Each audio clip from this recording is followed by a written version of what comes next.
பேரவை துணைத் தலைவர் அவர்களுக்கும் என்னுடைய நன்றி. உங்களுடைய பணிகள் சிறக்கட்டும். மீண்டும் என்னுடைய வாழ்த்துக்களை தெரிவித்துக் கொள்கிறேன். நன்றி, வணக்கம். வெல்க தமிழ், வாழ்க தமிழ்நாடு. மக்களை பிரிக்கும் சனாதானம் நிச்சயம் ஒழிக்கப்பட வேண்டும். நன்றி, வணக்கம். സനാതനത്തെ ഒഴിപ്പിക്കും. ഇപ്പോൾ ഒരിക്കൽ ഒഴിപ്പിച്ചതാണ് ഇപ്പോൾ മൂലയിരിക്കുന്നത്. ഇനി അതുകൊണ്ടൊന്നുമല്ല തമിഴന്മാരെല്ലാം കൂടെ വിജയ്ക്ക് വോട്ട് ചെയ്തു അങ്ങനെ മൂലയിലായി പോയത്. അല്ലാതെ അവിടെ ഹിന്ദു വികാരമൊന്നും പറഞ്ഞാലൊന്നും അവർക്കൊന്നും മനസ്സിലാകാനായിട്ടില്ല. ആവും, കുറേയൊക്കെ ആൾക്കാർക്ക് മനസ്സിലാവുന്നുണ്ട്. അങ്ങനെയാണ് BJP 11% വോട്ട് പെർസെൻറ്റേജിൽ എത്തിച്ചത്. പക്ഷേ ദേശീയ ഘടകത്തിന് അണ്ണാമല എന്ന വ്യക്തിയോട് ചെറിയൊരു നന്ദികേട് കാണിച്ചു എന്ന് തന്നെ പറയാം. ആ നന്ദികേടിന്റെ ഫലമാണ് BJP 2.5% വോട്ടിംഗ് ശതമാനത്തിലേക്ക് കുറഞ്ഞത്. അപ്പോൾ എന്തെങ്കിലും ആയിക്കൊണ്ട് പോട്ടെ. അപ്പോൾ ഇവ ഇനി അടങ്ങിയിട്ടില്ല, ഇവന് സനാതനം ഒഴിപ്പിക്കണം.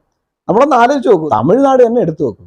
തമിഴന്മാരുടെ ഒരു കാലഘട്ടം എന്ന് പറഞ്ഞാൽ ഏകദേശം അവിടെ ഈ അടുത്ത് മയിലാടുംതുറയോ അങ്ങനെ ഒരു സ്ഥലമുണ്ട്, അവിടെ കണ്ട ഒരു ഖനനം നടത്തിയതിൽ അവിടെ നിന്നും കിട്ടിയ ആയുധങ്ങൾ വെച്ച് നോക്കുമ്പോൾ 4200 വർഷങ്ങൾക്ക് മുൻപ്, കറക്റ്റ് പറഞ്ഞാൽ 2172 അതെല്ലാം ഉണ്ടായത്. അപ്പോൾ അവിടെ തമിഴന്മാർ ഉണ്ടായിരുന്നു, തമിഴ് കലാചാരം ഉണ്ടായിരുന്നു എന്നൊക്കെയാണ് വിശ്വാസം. തമിഴെന്ന് പറഞ്ഞാൽ അത്രയും ഉയരാണ്.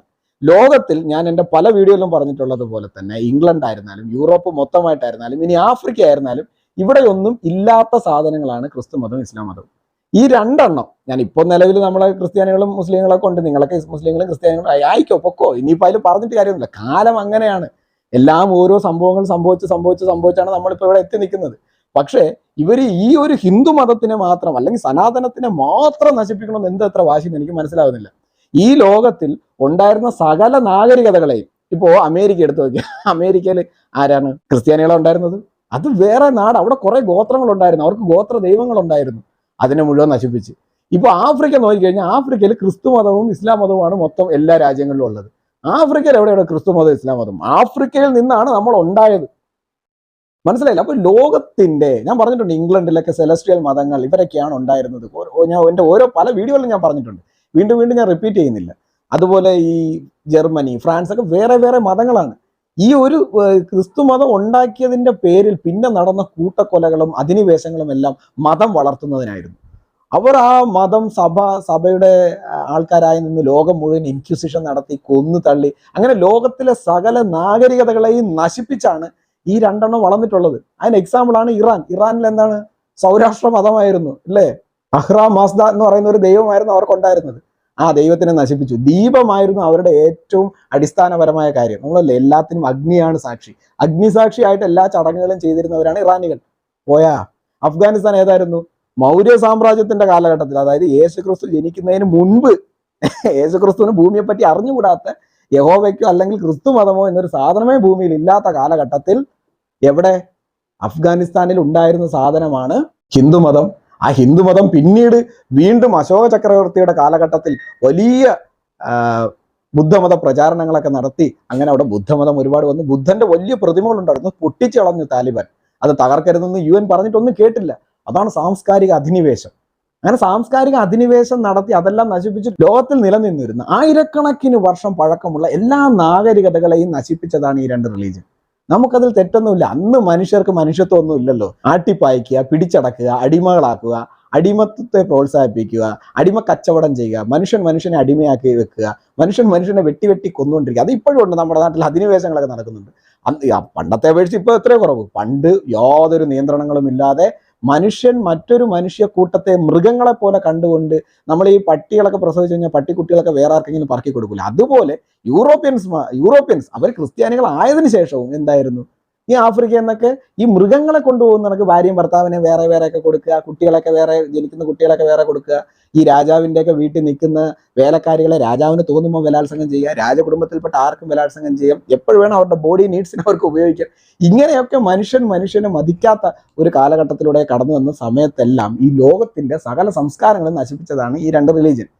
ആരെങ്കിലും എഴുന്നേറ്റ് ലോകത്തിന്റെ മൊത്തം റിലീജിയനുകളെയും അല്ലെങ്കിൽ ലോകത്തിലെ മൊത്തം സംസ്കാരങ്ങളെയും നശിപ്പിച്ച ഈ രണ്ടെണ്ണത്തിന് ഇനി ഇവിടെ വളരാൻ ഞങ്ങൾ അനുവദിക്കില്ല, നിങ്ങളൊക്കെ ഇന്നതായി, ഇനി അവിടെ നിന്നാൽ മതി എന്ന് പറയോ? ആർക്കും ഒരു ഉപദ്രവം ചെയ്തിട്ടില്ല സനാതനം ജനങ്ങളെ ഭിന്നിപ്പിക്കുന്നു. അപ്പോൾ ബാക്കിയുള്ളവരോ? ഞാനെന്ന് നിങ്ങളെ ദോഷമൊന്നും പറയുന്നില്ല. നിങ്ങൾ എന്നെ ഒന്ന് ആലോചിച്ച് നോക്ക്. ഒരേ ഒരു ദൈവം ഉള്ളൂ എന്ന് പറയുന്നതിന് വലിയൊരു ഭിന്നിപ്പുണ്ടോ? അപ്പോൾ ബാക്കിയുള്ള ദൈവങ്ങളെയൊക്കെ ആരാധിക്കുന്ന ബാക്കിയുള്ളവരൊന്നും മണ്ടന്മാരെ അല്ല. അപ്പൊ അവരെ ഒളിഞ്ഞിരുന്ന് വെട്ടിക്കൊല്ലണം എന്ന് പറയുന്നതൊക്കെ എന്താണ്? വലിയ ഐക്യമത്യമാണോ ഇതൊക്കെ? അംബേദ്കർ തന്നെ പറഞ്ഞിട്ടുള്ളത് എന്താണ്? അത് അവരവരുടെ ഇസ്ലാം മതത്തിന്റെ സാഹോദര്യം സാർവത്രികമല്ല, അവരത് മാത്രമാണ്. ക്രിസ്തു മതത്തിൽ തന്നെ അവർ ഇപ്പോഴാണ് കുറച്ചുകൂടെയൊക്കെ സമാധാന പാത എന്നത് അവരണിഞ്ഞിട്ടുള്ള മുഖംമൂടി മാത്രമാണ്. മതപരിവർത്തനം ചെയ്ത് ആളെ കൂട്ടിയിട്ട് എന്ത് ചെയ്യാനാണ് അന്ന്? നൈജീരിയയിലും സുഡാനിലും എല്ലാം ക്രിസ്ത്യാനികളെ കൂട്ടക്കൊല ചെയ്യാണ് അവിടുത്തെ ബൊക്കോ ഹറാം ഇസ്ലാമിക് തീവ്രവാദികൾ. ഒരു കർത്താവ് വരുന്നില്ല. ഇതിൽ ഏറ്റവും വലിയ സങ്കടം, മതം മാറ്റി ക്രിസ്ത്യാനികളായപ്പോൾ സന്തോഷവാന്മാരായി പിരിഞ്ഞു പോയ കുറെ മിഷണറിമാരുണ്ടല്ലോ, അതിന്റെ ബാക്കി പത്രങ്ങളാണല്ലോ നമ്മുടെ നാട്ടിലുള്ളത്. ഒരു മിഷണറി എങ്കിലും ഞങ്ങളുടെ സഹോദരങ്ങൾ അവിടെ കൊല്ലപ്പെടുന്നുണ്ടെന്നൊന്ന് മിണ്ടുന്നുണ്ടോ? നിങ്ങൾ ശ്രദ്ധിച്ചിട്ടുണ്ടോ? മാർപ്പാപ്പ പോലും മൈൻഡ് ചെയ്യത്തില്ല, പിന്നല്ലേ കർത്താവ്. അപ്പൊ ഇങ്ങനെ സംസാരിക്കാൻ പോലും പേടിച്ച് ജീവിക്കുന്ന ഇവന്മാര് മതം മാറ്റിയിട്ട് ഇവിടെ എന്തുണ്ടാക്കാൻ പോകണമെന്ന് എനിക്കറിഞ്ഞില്ല. ഇവരെ ആരെയും തടയണ്ട, സനാതനത്തിനെ മാത്രം തടഞ്ഞാൽ മതി. വേറെ കുറെ അവന്മാരുണ്ട്, അങ്ങനെയാണെങ്കിൽ പണ്ട് ഇവിടെ അശോക ചക്രവർത്തി ആക്രമിച്ചിരുന്നില്ലേ, ബിന്ദുസാർ ആക്രമിച്ചിരുന്നില്ലേ, ചേരന്മാരും ചോളന്മാരും പാണ്ഡ്യന്മാരും തമ്മിൽ എത്ര കാലം അടി നടന്നു, ആയി രാജവംശവും ചോളന്മാരും തമ്മിൽ എത്ര കാലം അടി നടന്നു, അങ്ങനെയല്ലേ എന്തെല്ലാം ആക്രമണങ്ങൾ നടന്നു. ഇവിടെ തിരുവിതാംകൂറും കൊച്ചിയും തമ്മിൽ ആക്രമിച്ചില്ലേ, അത് രാജാക്കന്മാർ തമ്മിലുള്ള ആക്രമണമാണ്. അവരാക്രമിക്കുന്നു, കീഴടക്കുന്നു, ഇനി ആ രാജ്യം തനിക്ക് കപ്പം തന്ന് ജീവിച്ചോളണം എന്ന് പറഞ്ഞൊരു കരാർ എഴുതുന്നു, ഇല്ലെങ്കിൽ ആ രാജ്യത്തിനെ കൂടെ സ്വന്തം അധീനതയിൽ കൊണ്ടുവന്ന് ചക്രവർത്തിയാകുന്നു, ചിലപ്പോൾ ആ രാജാവിനെ കൊല്ലുന്നു. മറ്റത് അങ്ങനെയല്ല, സാംസ്കാരിക അധിനിവേശമാണ്, മതം മാറ്റുന്നു. പിന്നെ അവരുടെ അത്രയും നാളത്തിന് ആചാരങ്ങളും വിശ്വാസങ്ങളും പോയി, തൊലിയുടെ അറ്റമൊക്കെ ചെത്തിക്കളയും, സ്ത്രീകളെ ബലാത്സംഗം ചെയ്യും. അതിനാണ് വടക്കേ ഇന്ത്യയിലേക്ക് രാജകുടുംബങ്ങൾ ജൗഹാർ എന്ന് പറഞ്ഞിട്ടൊരു സിസ്റ്റം ഉണ്ടായിരുന്നു. വേറൊന്നുമല്ല, ഈ യുദ്ധം നടന്ന് രാജവംശം തോറ്റു കഴിഞ്ഞാൽ ഈ വരുന്നവന്മാരൊക്കെ എന്ത് ധാർമ്മികതയുള്ളത്? രാജ്ഞിയെ ബലാത്സംഗം ചെയ്യുക, രാജകുടുംബത്തിലുള്ള എല്ലാവരെയും ബലാത്സംഗം ചെയ്യുക. നാട്ടിൽ ഈ കാളകേയന്മാരെന്ന് നമ്മൾ ബാഹുബലി പറയില്ല, ആ ടൈപ്പ് വന്ന് കയറിയിട്ട് നാട്ടിലുള്ള പെണ്ണുങ്ങളെ മുഴുവൻ ബലാത്സംഗം ചെയ്യുക. ഭർത്താവ് മരിച്ചിട്ട് അവരുടെ ചോര ഉണങ്ങുന്നതിന് മുമ്പ് തന്നെ ഈ രാജാക്കന്മാരുടെയും അവരുടെ കിങ്കരന്മാരെയും കൂടെ കിടക്കാൻ വിധിക്കപ്പെട്ട പെണ്ണുങ്ങളുടെ അവസ്ഥ എന്ന് ആലോചിക്കുക. അതിന് നിന്നു കൊടുക്കാൻ ഇന്ത്യൻ സ്ത്രീകൾ തയ്യാറല്ലാത്തത് കൊണ്ടാണ് അവർ ജൗഹാർ അനുഷ്ഠിച്ചത്. എന്ന് വെച്ചാൽ ചിതയിലേക്ക് എടുത്തു ചാടുന്നു. ഒന്നും രണ്ടും പേരല്ല, പതിനായിരക്കണക്കിന് സ്ത്രീകൾ. രാജസ്ഥാൻ രാജ്പുത് ഫാമിലിയൊക്കെ നിങ്ങൾ അതിനൊക്കെ ചരിത്രം എന്നെടുത്തു നോക്കിയാൽ നിങ്ങൾക്ക് ഹൃദയം തകർന്നു പോകും. അതൊന്നും ഇവിടെ ഇല്ല, മനസ്സിലായില്ലേ? ഇവിടെ കൊച്ചി രാജവംശവും ഒക്കെ ആക്രമിക്കുന്നുണ്ടെങ്കിൽ ആ യുദ്ധത്തിൽ സൈന്യങ്ങൾ തമ്മിൽ ഏറ്റുമുട്ടി മരിക്കുന്നതോടുകൂടി കഴിഞ്ഞു. സാധാരണ ജനങ്ങളടുത്ത് യാതൊന്നുമില്ല. പിന്നെ ആ രാജ്യം ഒരാളെ ഭരിക്കാൻ ഏൽപ്പിച്ചിട്ട് അയാൾ ആ രാജ്യത്തിലെ ജനങ്ങളെ നിന്ന് കപ്പം തരുന്നു, അത്രേ ഉള്ളൂ. രാജ്യത്തിന് വേണ്ടുന്ന എല്ലാ വികസനങ്ങളും ചെയ്തു കൊടുക്കുന്നു. അങ്ങനെ അന്നത്തെ കാലഘട്ടത്തിലെ രാജഭരണം അങ്ങനെ പോകുന്നു. പക്ഷേ ഈ സുൽത്താനേറ്റ് ഭരണവും മുഗൾ സാമ്രാജ്യത്തിന്റെ ഭരണമൊന്നും അങ്ങനെയൊന്നുമില്ല. സാംസ്കാരിക അധിനിവേശങ്ങൾ, ആ കൊലവിളിക്കല് പടക്കളത്തിൽ മാത്രമല്ല, പിന്നീട് അവർ ജിഹാദ് നടപ്പിലാക്കും. ചിറ്റൂരിൽ മഹാനായ അക്ബർ ചേറ്റ അവൻ നടത്തിയ കൊലപാതകത്തിൽ 30,000 മുതൽ 40,000 പേരെ കൊന്നു എന്ന് അക്ബറിന്റെ ജീവചരിത്രമായ അക്ബർ നാമയിൽ അബുൾ ഫൈസിയാണ് എഴുതിയിരിക്കുന്നത്. ഞങ്ങളാരും അല്ല, സംഘികളാരും എഴുതിയതല്ല. അപ്പോൾ അവരോട് ആരോടും ഒരു ദേഷ്യവുമില്ല, സനാതനത്തോട് മാത്രം ദേഷ്യം. അങ്ങനെ അങ്ങ് 10, 7,000, 8,000 വർഷമായിട്ട് ഇവിടെ ഉള്ള ഞങ്ങൾക്ക്, ഞങ്ങളുടെ പൂർവികരാരും അന്നിങ്ങനെ വാളും കറക്കി തീയും തുപ്പി കുരിശുമായിട്ടൊക്കെ വന്നിട്ടും ഞങ്ങളുടെ പൂർവികരാരും കീഴടങ്ങി കൊടുത്തിട്ടില്ല എങ്കിൽ, കഴുത്തിന് നേരെ വാള് വന്നപ്പോൾ ഞങ്ങളുടെ പൂർവികരാരും മതം മാറാൻ തയ്യാറാകാതെ ഇരുന്നുവെങ്കിൽ, അവരൊന്നും മതം മാറാതെ ഇരുന്നതിന്റെ ബാക്കി പത്രമാണ് ഞങ്ങളതെങ്കിൽ, അങ്ങനെയൊക്കെ കുരിശ് കണ്ടിട്ട് മതം മാറാതെ ഇരുന്നവരാണ് ഞങ്ങളെങ്കിൽ, ഇൻക്വിസിഷന്റെ മുന്നിൽ തലകുനിക്കാതെ വെട്ടേറ്റ് വീണ് പിടഞ്ഞു മരിച്ചവരാണ് ഞങ്ങളുടെ പൂർവികരെങ്കിൽ, ഞങ്ങൾക്ക് ഇപ്പോഴും അങ്ങനെ ചുമ്മാ നിന്നങ്ങ് കീഴടങ്ങി തരാൻ മനസ്സില്ല, സത്യമായിട്ട് മനസ്സില്ല. ഇനി DMK അല്ല, ഉദയനിധി അല്ല, ഉദയനിധിയുടെ അച്ഛൻ സ്റ്റാലിനില്ലേ, അവന്റെ അച്ഛൻ ചത്തുപോയ കരുണാനിധി ഇല്ലേ, അവൻ വന്നാലും ശരി, ഞങ്ങൾക്ക് അങ്ങനെ കീഴടങ്ങി തരാൻ മനസ്സില്ല.